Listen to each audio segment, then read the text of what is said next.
Bricks summit ఏదైతే ఉందో చైనాలో జరగనుంది ఆగస్ట్ 31 సెప్టెంబర్ 1. దీని మీదే అందరి కళ్ళన్ని. China, India and Russia 6 years లో ఫస్ట్ టైం కలిసి దీని గురించి మాట్లాడనున్నారు. అండ్ మోదీ అండ్ పుతిన్ కూడా వెళ్ళనున్నారు. సో ఈ ముగ్గురు కలిసి మాట్లాడనున్నారు. సో మేజర్ గా ఏంటంటే చైనా మీద ఒక రకంగా థ్యాంక్స్ టు అమెరికా, ఎందుకంటే ట్రంప్ వేసిన ఈ టారిఫ్స్ అన్ని దేశాలు యునైట్ అయ్యేటట్టు చేసినాయి. రష్యా రీజన్ అయితే చైనా మీద 145% అండ్ మన మీద 50% మనని యునైట్ అయ్యేటట్టు చేసినాయి. అండ్ మన మధ్యలో ఉన్న గాల్వన్ క్లాష్ నుంచి మన మధ్యలో ఉన్న ఏదైతే గొడవలు ఉన్నాయో ఆ గొడవలు తగ్గటానికి అని చెప్పి, తగ్గేలా ఉండాలి అని చెప్పి మన డిస్కషన్స్ కూడా అవుతున్నాయి. ఒకటి, ఈ స్టాండ్ ఆఫ్స్ ఏవైతే ఉన్నాయో హిమాలయన్ బోర్డర్ రీజియన్ చుట్టూతా అది తగ్గేలాగా. రెండవది confidence building on each nation అనమాట. సో ఏ నేషన్ ఆ నేషన్ మీద లైక్ మనకి చైనా మీద కాన్ఫిడెన్స్, చైనాకి మన మీద కాన్ఫిడెన్స్ వచ్చేలాగా. రీసెంట్ గా చైనా ఫారిన్ మినిస్ట్రీ వాళ్ళు కూడా మన భారతదేశానికి వచ్చారు, మాట్లాడుకున్నారు ఇవన్నీ అని. And we're going to China now. August 31 and September 1 ఈ మీటింగ్ జరగనుంది బ్రిక్స్ ది. మేజర్ గా RIC is important, Russia, India and China ఇక్కడ. So along with 20 other countries కూడా రానున్నాయి అండ్ 10 డైలాగ్ పార్ట్నర్స్ కూడా రానున్నాయి. అన్ని కంట్రీస్ రానున్నాయి. This is one of the biggest BRICS meeting అని చెప్పుకోవచ్చు. పేరుకి బ్రిక్స్ నడుస్తా ఉన్నా కానీ ఈ కోఆలేషన్ అనేది అంత స్ట్రాంగ్ గా లేదు.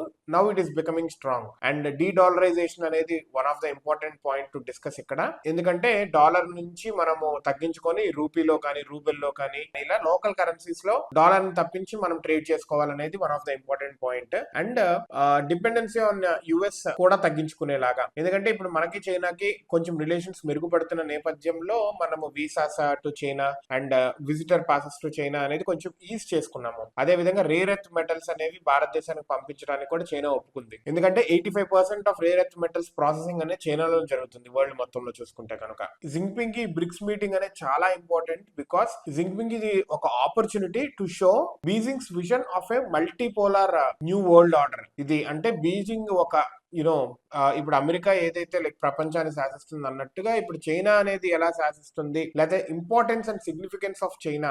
బీజింగ్ క్యాపిటల్ ఆఫ్ చైనా ఎంత ఇంపార్టెంట్ అంటే మల్టీపోలార్ వరల్డ్ ఆర్డర్ ని ఎలా చైనా ప్రదర్శిస్తుంది అనే చూపించుకుంటానికి ఇది ఒక ఆపర్చునిటీ లాగా జీ జిన్పింగ్ ఉంది. And he will try to showcase this. అదే విధంగా ఇది ఇంకొక opportunity like post American led international order. And ఇది ఇంకోలాగా ఏంటంటే అమెరికా తర్వాత post American led international order ఎలా ఉండబోతోంది. అమెరికాది అయిపోయింది, ఇంకా అమెరికా తర్వాత లైక్ ఇంటర్నేషనల్ మొత్తాన్ని చైనా శాసిస్తే ఎలా ఉండబోతుంది అనేది చూపించుకుంటానికి కూడా చైనాకి పనికొస్తుంది ఇది. సో జింగ్పింగ్ దీన్ని ఒక మంచి ఆపర్చునిటీగా చూసుకొని ప్రపంచానికి చూపించబోతున్నాడు. And this is really a very good move. మొత్తానికి Bharat, China, Russia nuclear armed nations ఈ ట్రైలేటరల్ కలిస్తే వరల్డ్ డైనమిక్స్ అనేవి ఎలా మారబోతున్నాయి, ఎలా మారతాయి అనేది మనకి ఈ మీటింగ్ లో వచ్చే రిజల్ట్స్ ద్వారా అండ్ తర్వాత కొనసాగే చర్యల ద్వారా ప్రపంచానికి తెలియనుంది.